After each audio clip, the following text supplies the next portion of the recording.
These are all the Scooby Doo villains with the saddest backstories of all time. Starting with our first villain, the Sheet Ghost represents the absolute bottom of tragic backstories because there literally isn't one. This classic villain is little more than someone who grabbed the nearest bedsheet and decided to play supernatural hide-and-seek with unsuspecting victims. The Sheet Ghost doesn't have any real motivation beyond cheap thrills or basic criminal mischief that probably started as a dare at a particularly boring party. The complete lack of creativity and effort reflects a desire simply to get away with whatever petty crime they're committing, not any deeper emotional pain or complex psychological trauma. It's like the criminal equivalent of putting in the absolute minimum effort required to technically qualify as a Scooby-Doo villain. This isn't someone driven by loss, betrayal, or years of suffering. Checking, this is someone who looked at a laundry pile and thought, you know what? I bet I could scare some kids with this. The Sheet Ghost represents villainy at its most basic level, where the only tragedy is how little imagination went into the whole scheme. It's the kind of low-stakes antagonist that makes you wonder if they even really wanted to succeed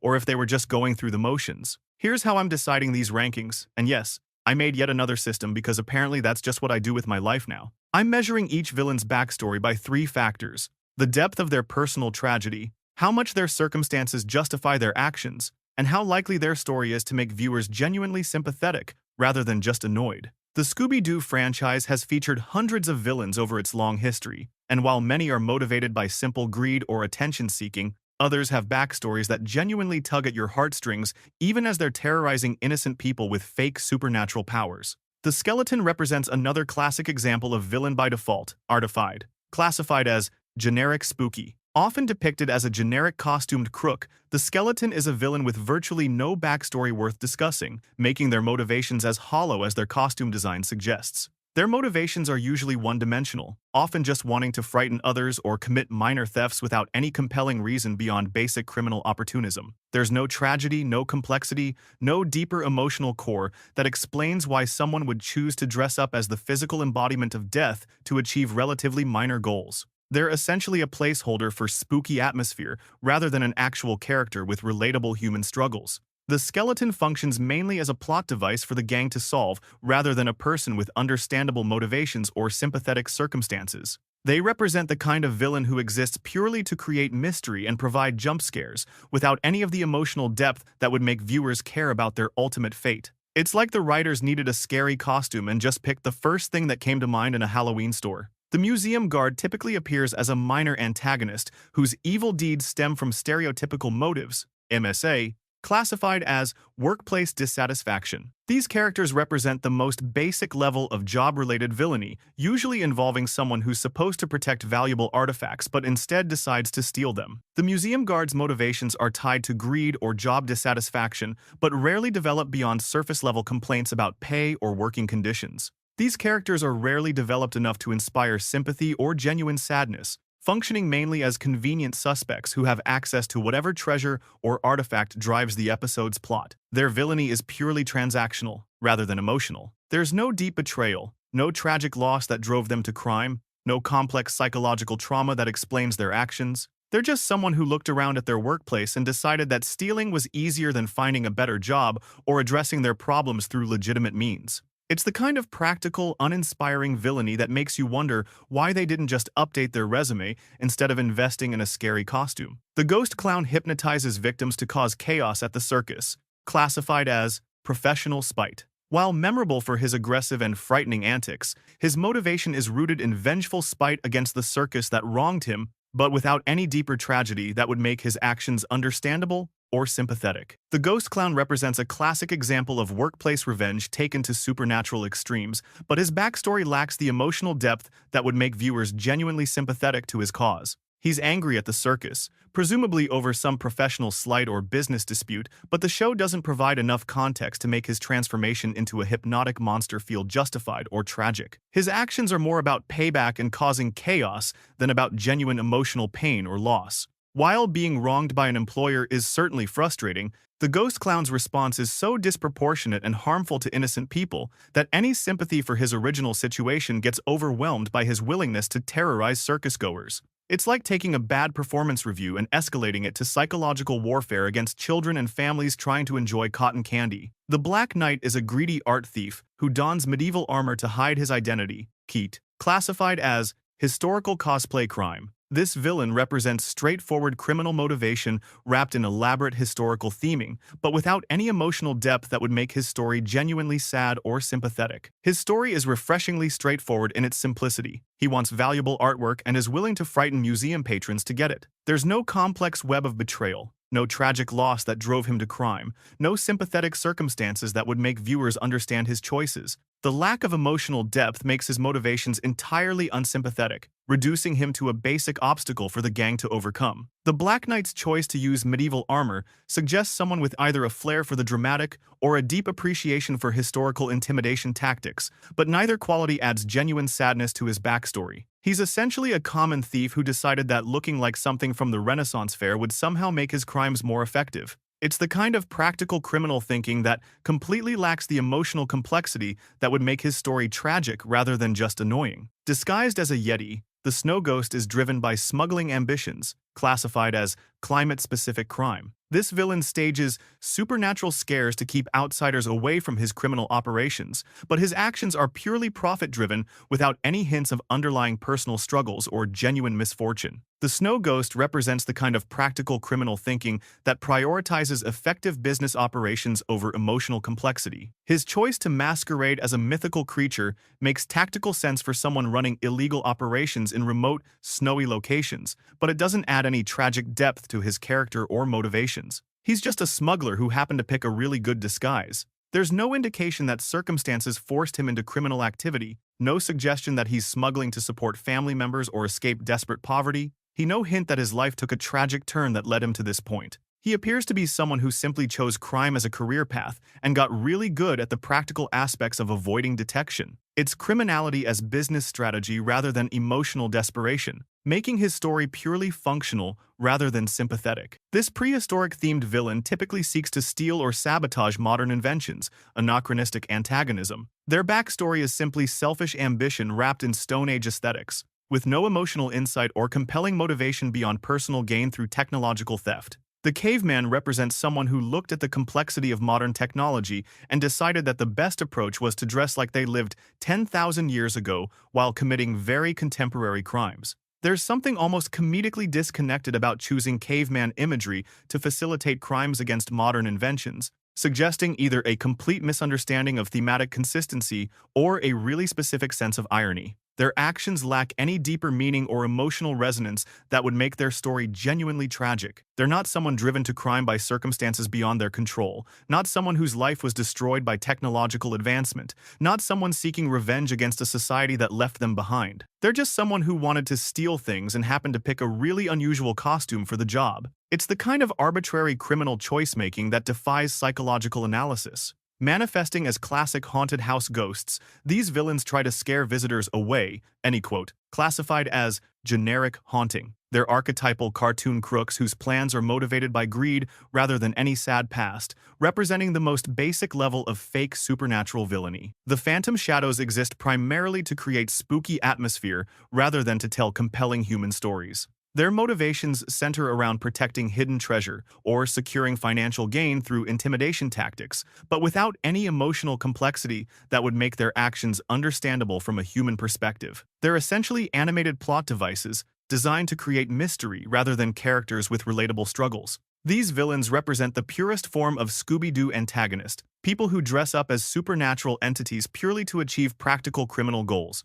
There's no tragic transformation, no desperate circumstances that force their hand, no complex psychological trauma that explains their choices. They're just criminals who happened to pick ghost costumes and figured out that scaring people was an effective way to keep them away from valuable items. Often involved in schemes for quick cash or treasure hunting, the Apeman's characterization is entirely surface-level, evolutionary, classified as evolutionary crime. There are no layers of complexity to his motivations, and his actions represent generic obstacles for Scooby and the gang to overcome rather than genuine human drama. The Apeman's choice to adopt primate imagery for his criminal activities suggests someone who either has a really specific aesthetic preference or just grabbed the first costume available at the local disguise shop. Either way, his backstory lacks any emotional depth that would make viewers genuinely care about his ultimate fate or understand his motivations beyond basic greed. His schemes typically involve straightforward theft or treasure hunting without any indication that circumstances forced him into criminal activity or that he's driven by anything more complex than wanting easy money. There's no suggestion of family obligations, desperate poverty, or tragic circumstances that would make his actions sympathetic rather than just annoying. He represents criminality as lifestyle choice rather than emotional necessity. The witch doctor's main desire is to poach valuable pearls, too classified as cultural appropriation crime. Their use of disguise and theatrical supernatural elements is solely a tactic to scare away competition, with motivations that are criminal rather than tragic, making their story lack any genuine sadness or emotional complexity. The witch doctor represents someone who looked at traditional spiritual practices and decided they would make good cover for pearl diving crimes. This choice suggests either complete cultural insensitivity or just really practical thinking about effective intimidation tactics, but neither interpretation adds emotional depth to their character or makes their story genuinely sympathetic. Their actions are purely business-motivated rather than driven by personal loss, family obligations, or desperate circumstances.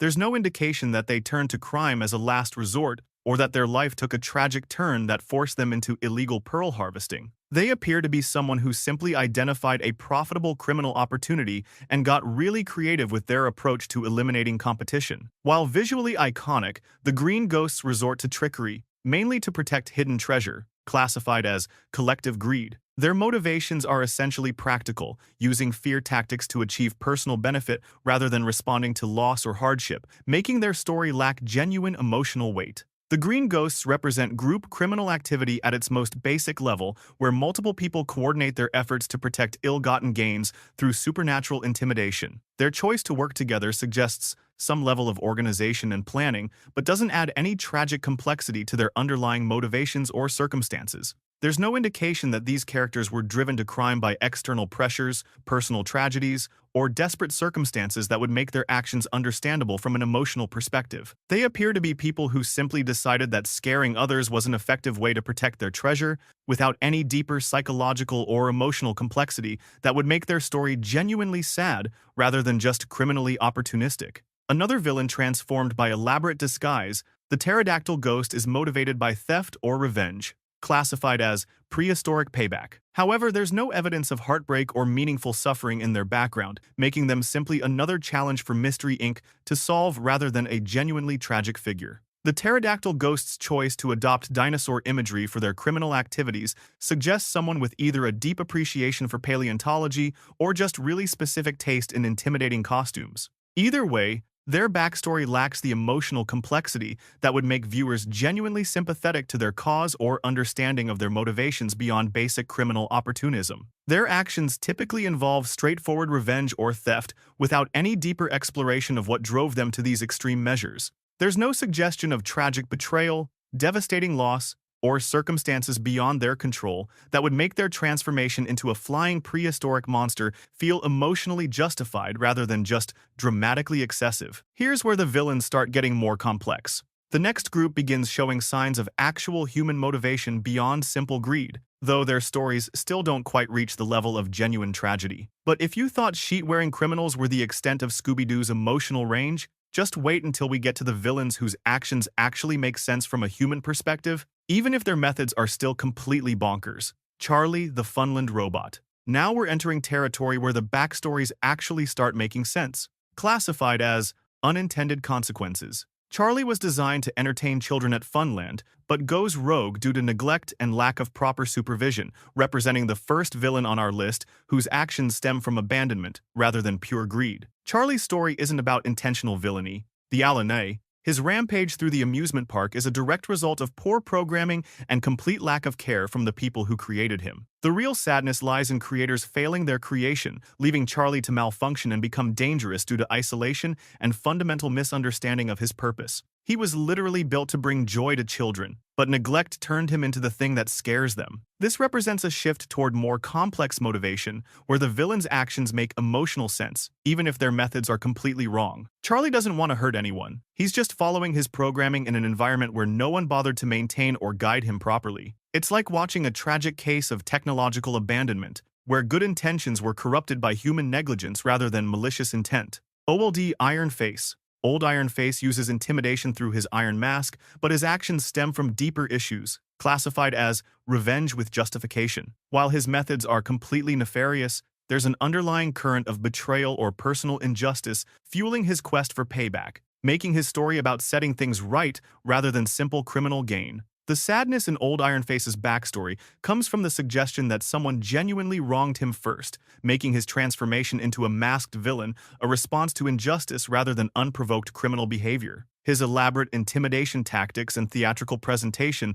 suggest someone who feels their grievances weren't taken seriously through normal channels, forcing them to extreme measures to get attention. However, his story hints at tragedy without fully exploring the depths of what happened to him, making him sympathetic without being completely justified. The Iron Mask serves as both literal and metaphorical barrier between him and the world, suggesting someone who's been so hurt by betrayal that they can no longer show their true face to others. It's revenge motivated by genuine pain, even if the methods are completely disproportionate to achieving justice. Headless Spectre. Initially perceived as a terrifying, hostile supernatural entity, the Headless Spectre reveals more complex motivations, classified as misunderstood protection. The real sadness here derives from isolation and the gap between good intentions and public perception, as the Spectre is actually trying to protect people rather than harm them. The Headless Spectre represents one of the most sympathetic categories of Scooby Doo villain, someone whose terrifying actions are actually motivated by a desire to help others, but whose methods are so frightening that no one bothers to understand their true purpose.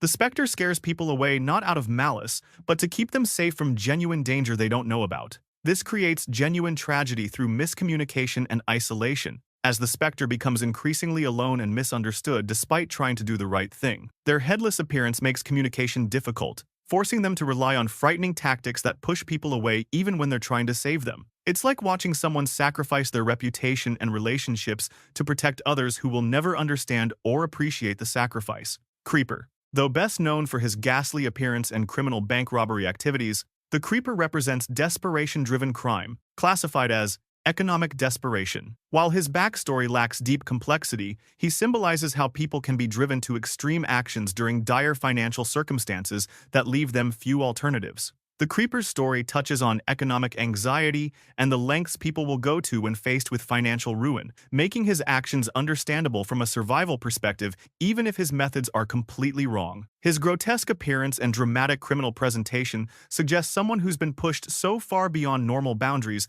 that extreme measures feel like the only remaining option. However, the Creeper's limited character development prevents his story from reaching truly tragic levels, as the show doesn't explore the specific circumstances that drove him to bank robbery or whether he had other options available. His villainy remains primarily functional rather than deeply emotional, representing economic desperation without diving into the personal cost of his choices or the specific events that led to his criminal transformation. Titanic Twist. Connie, Kurt Crunch. These siblings orchestrate villainous acts out of deep concern for their father's well-being, classified as family protection. Rather than acting from selfishness or greed, their motives are entirely protective, trying to prevent their wrestling father from suffering further injury in a sport that's destroying his body and health. The Crunch siblings represent genuine family love, twisted into criminal activity by desperation and fear. Their father's wrestling career is literally killing him, but he won't quit because it's the only way he knows how to provide for his family. Connie and Kurt watch someone they love,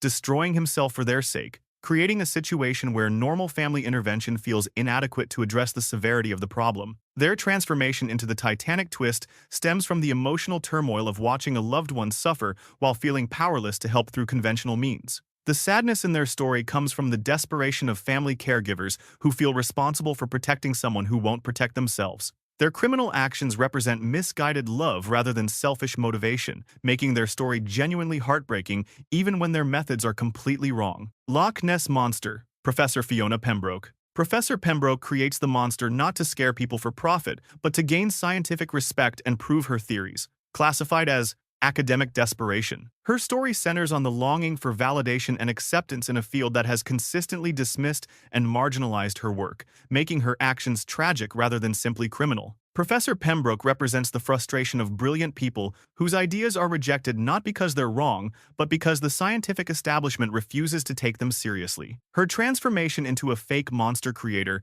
stems from years of having her research dismissed, her theories ridiculed, and her expertise questioned by colleagues who won't give her work fair consideration. The tragedy in her story comes from watching someone genuinely dedicated to scientific discovery become so desperate for validation that she's willing to fake the very phenomena she's spent her career studying. Her actions represent the corruption of scientific integrity by institutional prejudice and professional frustration, making her both sympathetic and deeply tragic. She becomes the villain because the academic world failed to recognize her legitimate contributions. Sarah Jenkins, Charlie the Robot. Sarah, working as Funland's caretaker, feels genuine responsibility for children's safety, classified as protective anxiety. Her decision to unleash Charlie stems from deep concern about negligent adults putting children at risk. Sarah's story represents the anxiety of caretakers who watch children being put in danger by adults who should know better but consistently make irresponsible choices. Her position at Funland gives her intimate knowledge of safety hazards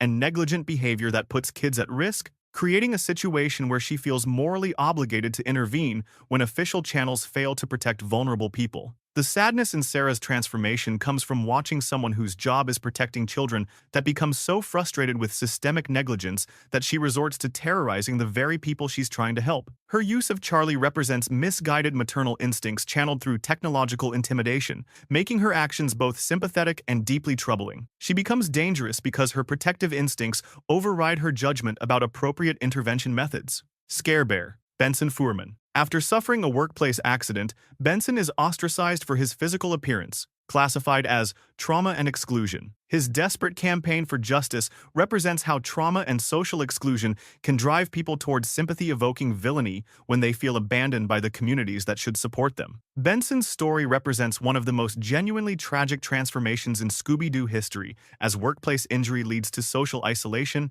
which creates a cycle of pain and anger that ultimately consumes his ability to relate to other people normally. His physical disfigurement becomes a barrier between him and the world, making him feel like a monster long before he actually becomes one. The tragedy in Benson's story comes from watching how quickly society abandons people who become inconvenient or uncomfortable to look at, creating conditions where revenge feels more achievable than healing or acceptance. His transformation into Scare Bear represents the logical endpoint of social abandonment, where someone who was hurt by negligence becomes dangerous because nobody cared enough to help him process his trauma appropriately. Ghost of Uncle Beauregard. Beauregard's ghost appears not out of malice, but to warn others and prevent repeating past tragedies, classified as protective haunting. His supernatural presence hints at lingering regrets and genuine desire to protect people from making the same mistakes that led to previous disasters, making him more tragic than threatening. Uncle Beauregard represents the saddest category of Scooby Doo villain, someone whose frightening actions are motivated entirely by love and protective concern for people who don't understand what he's trying to tell them. His ghostly manifestations are attempts at communication across the barrier between life and death, driven by knowledge of dangers that only he understands. The tragedy in Beauregard's story comes from being trapped between worlds with crucial information but no effective way to communicate it to people who need to hear it. His frightening appearance makes people run away before they can understand his warnings, creating a cycle of failed communication that perpetuates the very dangers he's trying to prevent. He becomes a villain because death has made normal human connection impossible, even when his intentions remain purely protective. Gramps the Vamp.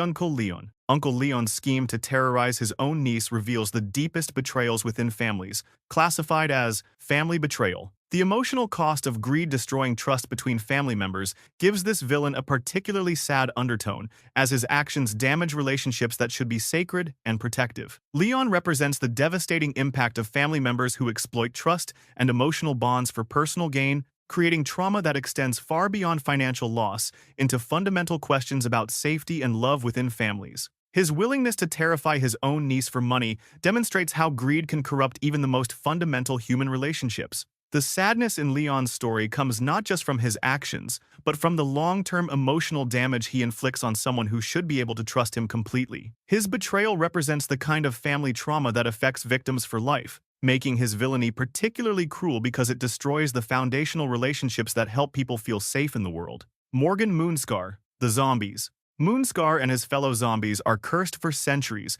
enslaved to frighten people away to save them from sharing their own fate. classified as eternal suffering. Their villainy is completely forced, and their suffering is literally unending, making their story deeply tragic as they're trapped in a cycle of trying to protect others while being unable to explain their true purpose. The zombies represent perhaps the most genuinely tragic figures in Scooby-Doo history because they're victims who became villains against their will, forced to spend centuries scaring people away from danger while being unable to communicate their good intentions. They're trapped in a supernatural prison where their only way to help others is to terrify them, creating endless cycles of misunderstanding and isolation. Moonscar's curse transforms him from victim to unwilling perpetrator, forced to experience centuries of loneliness while watching others suffer the same fate he's desperately trying to prevent. The tragedy comes from being trapped in a situation where doing the right thing requires actions that make him appear evil, ensuring he'll never receive understanding or gratitude for his sacrifice. Simone Lenoir,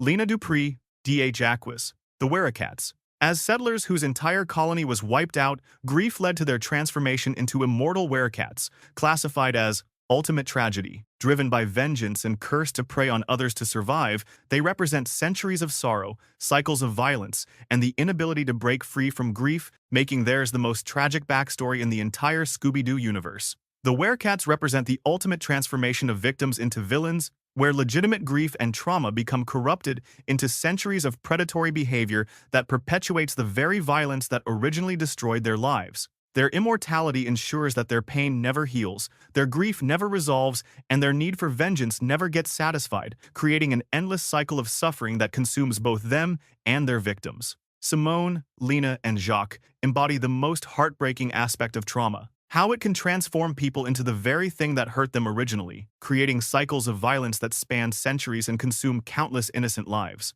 Their supernatural curse represents the way unprocessed grief can become a prison that traps both victims and perpetrators in patterns of harm that feel impossible to escape. The ultimate tragedy of their story lies in how their legitimate pain and loss became weaponized against other innocent people, creating a situation where their victimhood doesn't excuse their actions, but their actions can't be separated from their original suffering. They represent the most complex and devastating example of how trauma can corrupt even justified anger into something monstrous and unforgivable. Here's where we leave it. The Scooby-Doo franchise proves that even cartoon villains can carry genuine emotional weight when writers take the time to explore the human cost of trauma, loss, and desperation. The saddest backstories belong to those whose villainy began as survival, protection, or justice, only to become sources of endless grief and remorse that trap them in cycles of harm they can never escape. Next up, we're ranking every time Scooby-Doo actually scared children instead of just entertaining them, because apparently psychological horror and family-friendly content aren't mutually exclusive. When you have writers who understand that the most frightening monsters are often the most human ones. And yes, I'm still going to call myself the #1 Mystery Incorporated fan, despite acknowledging that I've just spent considerable time analyzing the tragic backstories of people who dress up as monsters to commit property crimes. Sometimes you find genuine human drama in the strangest places, like a cartoon series that accidentally created some of the most psychologically complex villains in children's entertainment.